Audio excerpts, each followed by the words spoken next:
ఒక తల్లి కడుపున పుట్టకపోయినా నా బాధలు సంతోషాలు అన్నీ పంచుకున్నారు. జీవితాంతం మిమ్మల్ని ఆనందింపజేయడానికి నేను శ్రమిస్తాను. ఈ జీవితం మీకే అంకితం. భవిష్యత్తులోనూ మనమందరం కలిసే ముందుకెళ్దామన్నారు ఎన్టీఆర్. హృతిక్ రోషన్తో కలిసి ఆయన నటించిన చిత్రం వార్ 2. అయాన్ ముఖర్జీ దర్శకుడు. ఈ మూవీ ఆగస్టు 14న రిలీజ్కు రెడీగా ఉంది. ఈ సందర్భంగా హైదరాబాద్లో నిర్వహించిన ప్రీ రిలీజ్ వేడుకలో ఎన్టీఆర్ ఇలా మాట్లాడారు. రామోజీరావు గారు తన బ్యానర్లో నన్ను పరిచయం చేశారు.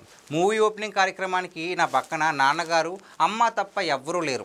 మొదటిసారి నన్ను కలిసిన అభిమాని ముజీబ్. అలా మొదలైన జర్నీలో ఇప్పుడు ఎంతమంది నా అభిమానులు కావడం నా అదృష్టం.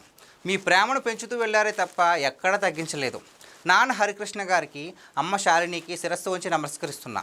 నందమూరి తారక రామారావు గారి ఆశీస్సులు ఉన్నంతకాలం నన్ను ఎవ్వరూ ఆపలేరు అన్నారు ఎన్టీఆర్. వార్ 2 బొమ్మ అదిరిపోయింది. సినిమాలో ట్విస్టులు ఉన్నాయి. దయచేసి బయట పెట్టకండి, ఎంజాయ్ చేయండి. ఇది హిందీ సినిమా మాత్రమే కాదు, తెలుగు సినిమా కూడా. డబుల్ కాలర్ ఎగరేశాను, కుమ్మేద్దామన్నారు. ఈ వేడుకలో ఎన్టీఆర్ డబుల్ కాలర్ ఎగరేయడం అభిమానులకు ఉత్సాహాన్ని ఇచ్చింది. ఎన్టీఆర్ని చూసి హృతిక్ కూడా కాలర్ ఎగరేశారు. ఇది ఫ్యాన్స్కి డబుల్ కిక్ ఇచ్చింది.